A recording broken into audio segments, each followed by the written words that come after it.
Friends, मैं हूं कविता और आज हम एक करेक्टर स्टोरीज़ के साथ आए हैं। दो करेक्टर स्टोरीज़ हैं जिससे कि आप बच्चे को सुना के और उसका ओपिनियन ले सकते हैं कि वो कैसे करेगा। आप बहुत ही अमेज हो जाएंगे बच्चों के आंसर सुन के। ऐसा ऐसे बच्चे ना बताते हैं, you will love it.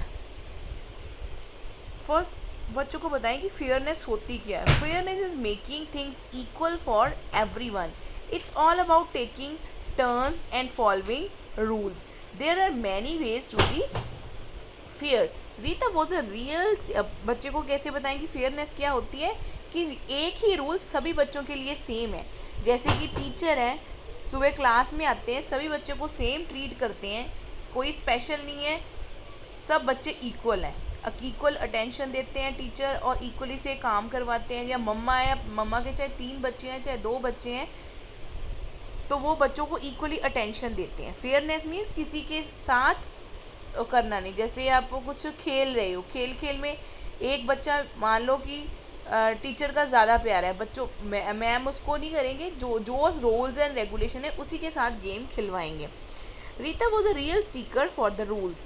Some people complained about it, but she liked her fair game. If she lost a game, she lost. She didn't play as well, not because of cheating. The other kids called her the empire because he was so fair. Ken was the classroom snack helper. He was the best of making sure everyone got their fair share.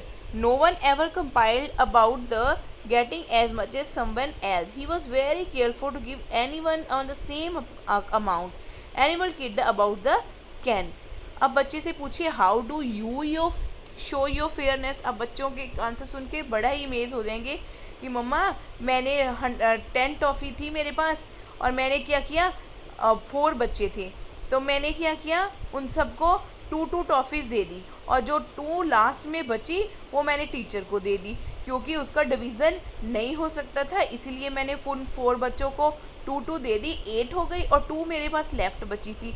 यहाँ तो मैं half दे देता, तो मैंने क्या किया, मैंने उसको सारी की सारी ही टॉफ़ियाँ दे दी। और दूसरा बच्चा बताता है कि ना आज मैं एक सैंडविच लाया था। हम 4 फास्ट फ्रेंड हैं और हमने कोई गेम खेली और उसमें हमने सेम पार्ट से किया। कुछ भी एग्जांपल्स आपसे बच्चों को समझा सकते हैं कि फेयरनेस की है क्या है, और आप बहुत ही अमेज हो जाओगे आंसर सुन सुन के कि बच्चे क्या क्या बताते हैं। और हमारी सेकंड करेक्टर स्टोरी है लव। बच्चे को बताएं कि लव क्या होता है। Love is caring and patience. कहने से ही प्यार नहीं होता, बच्चे को उसको रियलाइज़ करवाइए कि प्यार होता क्या है। Love is taking care of things and being polite. Love is lot of things. There are so many ways to show love. Lauren loved her class. She especially loved her classroom pet Benny the hamster. Every day, Lauren said hello to Benny. She was the classroom pet helper. She fed Benny, cleaned the cage, and gave her water. Lauren loved and cared the Benny the hamster. John loved his class. He loved his teacher because she taught him so much. He loved his class because he had a lot of school stuff in it. He loved his classmates because they were kind, handful, and fun. He always did his best to keep his class happy and clean. That is how he showed his love for his class. Now tell me kids, how do you show your love? जब मम्मा आप मेरे को toffee देते हो तो आप मेरे को प्यार करते हो। जब मैं अपनी डॉगी को खिलाता हूँ, कुछ खिलाती हूँ, तो मम्मा मैं इसका मतलब मैं उसको प्यार कर रही हूँ। और जब पापा जाते हैं तो पापा को बाय बाय करती हूँ, हगी करती हूँ, और इट शोज़ लव। ठीक है, बच्चों के ऐसे ऐसे आंसर सुन के इतना मज़ा आता है ना। सो नेक्स्ट करेक्टर स्टोरीज़ की और बाकी स्टोरी के साथ हम कल मिलेंगे। See you in the next video. Bye bye, have a good day friends, share with your friends.